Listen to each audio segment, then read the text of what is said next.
On September 3, 2025, the world's eyes were fixed on Beijing's iconic Tiananmen Square. The city was transformed into a stage for one of the most elaborate displays of military and national pride in recent memory. From early morning, crowds gathered, filling the vast square and lining the parade route, their anticipation building as the world's media set up to broadcast every moment. The occasion was momentous, the 80th anniversary of China's victory over Japan and the end of World War II. Banners and decorations throughout Beijing reminded everyone of the historical weight of the day, as the nation paused to remember a pivotal chapter in its past. But this was more than just a parade. It was a carefully orchestrated message, directed both at China's own citizens and at the watching world. The event was designed to showcase not only military strength but also national unity and the enduring spirit of the Chinese people. Thousands of soldiers marched in flawless formation, their discipline and precision a testament to years of training. Advanced tanks and hypersonic missiles rumbled past, their presence underscoring China's growing military capabilities. Overhead, fighter jets soared in tight formation, trailing vibrant plumes of colored smoke that painted the sky in the colors of the national flag. The spectacle was breathtaking, a powerful reminder of the country's technological progress and military confidence. Yet, the spectacle was about more than just military might. It was a celebration of national pride, a moment for families and citizens to come together and reflect on their shared history. The parade served as a reminder of the sacrifices made by previous generations and the resilience that has shaped modern China. China used the event to reclaim its place in World War II history, highlighting the immense sacrifices and contributions made by its people. Through historic photos and vintage footage, the narrative emphasized China's role as a key player in the Allied victory, seeking to ensure that its story is recognized on the global stage. For President Xi Jinping, the parade was more than a commemoration. It was a showcase of national unity and the Communist Party's leadership. Standing at the heart of Tiananmen Square, Xi saluted the troops and addressed the nation, reinforcing the message that the party remains the guardian of China's security and prosperity. The party's legitimacy was tied directly to wartime victory, reinforcing its claim as China's ultimate defender. The presence of senior party leaders and the display of party symbols throughout the event underscored the inseparable link between the party and the nation's achievements. The event was political theater on a grand scale, designed to inspire patriotism at home and project power abroad. Patriotic music, flag-waving crowds, and carefully choreographed performances all contributed to a sense of unity and purpose, while the presence of international media ensured that the message reached far beyond China's borders. It was a vivid snapshot of China's technological progress and growing military confidence. The display of cutting-edge weaponry and advanced vehicles sent a clear signal: China is a force to be reckoned with, both regionally and globally. The guest list and the notable absences of some world leaders revealed shifting global alliances and rising tensions. The presence of certain dignitaries, and the empty seats left by others, spoke volumes about the current state of international relations and the challenges facing the global order. This parade was a defining moment in China's ongoing rise, a bold statement of intent and a reminder of the country's ambitions for the future. As the sun set over Beijing, the echoes of marching soldiers and roaring jets lingered in the air, symbolizing a nation determined to shape its own destiny. The world was left to interpret what China's show of strength meant for the future. Analysts debated its implications, world leaders watched closely, and ordinary people around the globe wondered how this display of power would shape the years to come. The parade was not just a celebration of the past, but a signal of the future China envisions for itself and for the world. To truly understand the significance of the parade, we must look back at one of the most defining periods in modern Chinese history, the War of Resistance against Japanese aggression, which raged from 1937 to 1945. This was not just a military conflict, but a national trauma that left deep scars on the Chinese people and fundamentally shaped the country's identity. The war was brutal beyond imagination. It is estimated that up to 20 million Chinese lives were lost, soldiers and civilians alike. Cities were reduced to rubble, families torn apart, and millions forced to flee their homes. The suffering endured during these years continues to echo through generations, influencing how China sees itself and its place in the world. In the official narrative, The Communist Party, under Mao Zedong's leadership, is celebrated as the nation's savior. Through relentless guerrilla warfare and the mobilization of the masses, the party is credited with leading the resistance and ultimately securing victory against the invaders.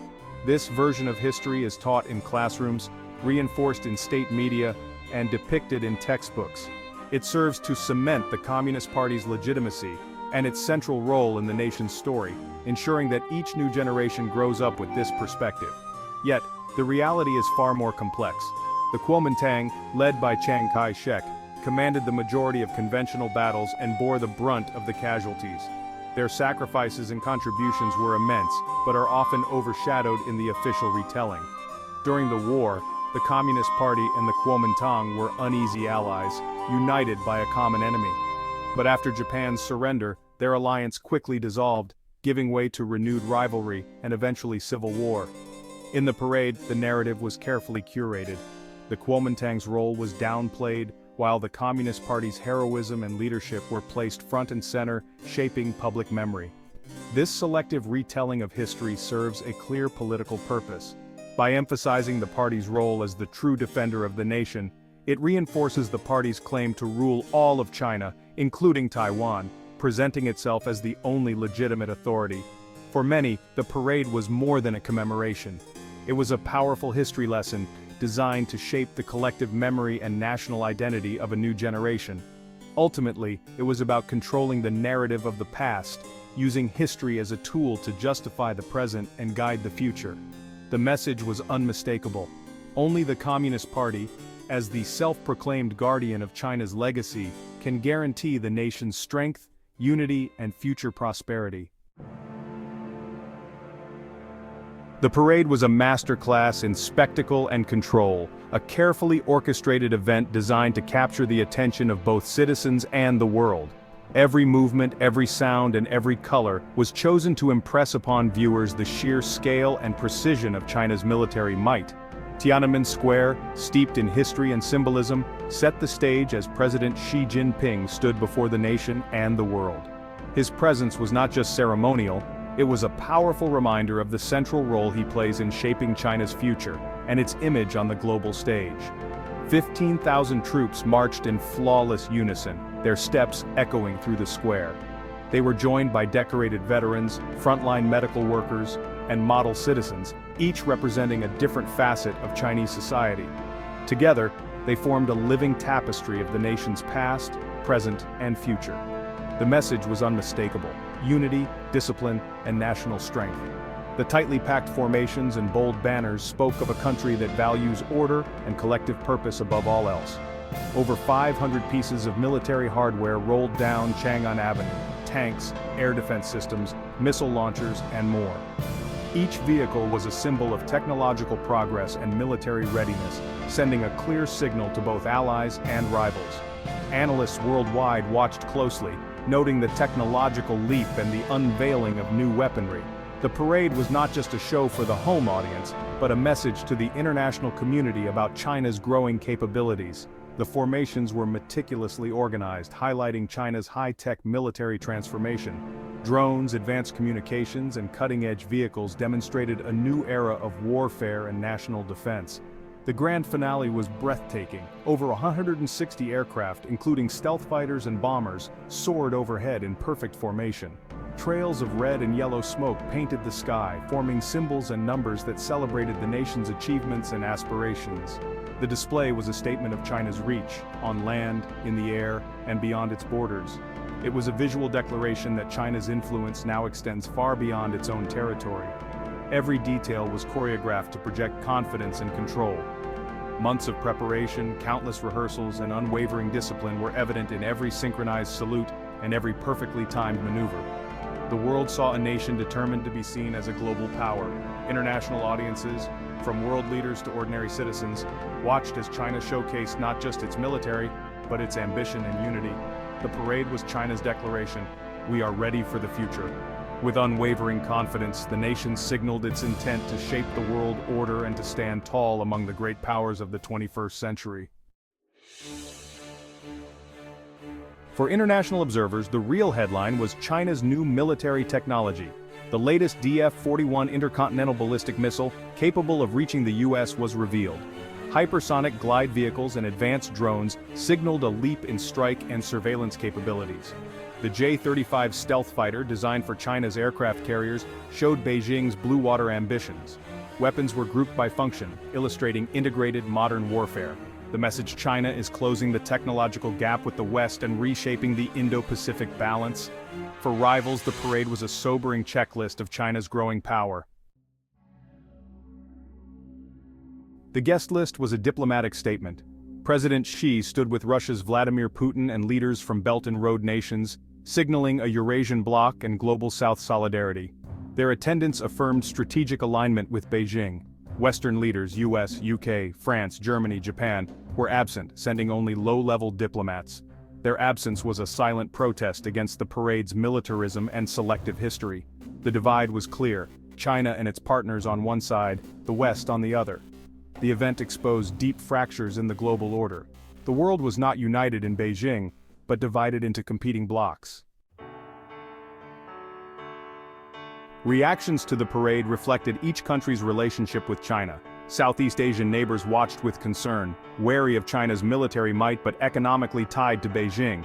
Japan saw the parade as a political provocation. South Korea balanced anxiety over China with resentment toward Japan. Europe echoed US concerns, viewing China as a systemic rival and the parade as destabilizing. In the global South, the event was seen as a symbol of rising power and a challenge to Western dominance. Chinese media amplified this, framing the parade as a celebration for all nations seeking a multipolar world. The world's response was cautious, divided, and deeply influenced by shifting alliances. The parade was a mirror, reflecting hopes, fears, and rivalries. China's message: we are a force to be reckoned with. In Washington, the parade was scrutinized by the Pentagon and intelligence agencies. The official US response honored World War II's end, but voiced concern over China's offensive weaponry. Behind closed doors, analysts saw confirmation of China's rapid military modernization and its focus on deterring US intervention, especially over Taiwan. The parade provided valuable intelligence and urgency to accelerate US defense innovation. In Taiwan, the event was seen as a direct threat and a distortion of history. The display of amphibious vehicles and fighters was a stark reminder of invasion risks. In the US, the parade fueled debate. Some called for confrontation, others for engagement and dialogue. The event highlighted the stakes of US-China competition. The world's two largest powers were on a collision course, each wary, each preparing. The parade was a warning and a challenge. The question: how will America respond? The parade's main audience was at home. Broadcast to millions, it was a spectacle of patriotism and party loyalty.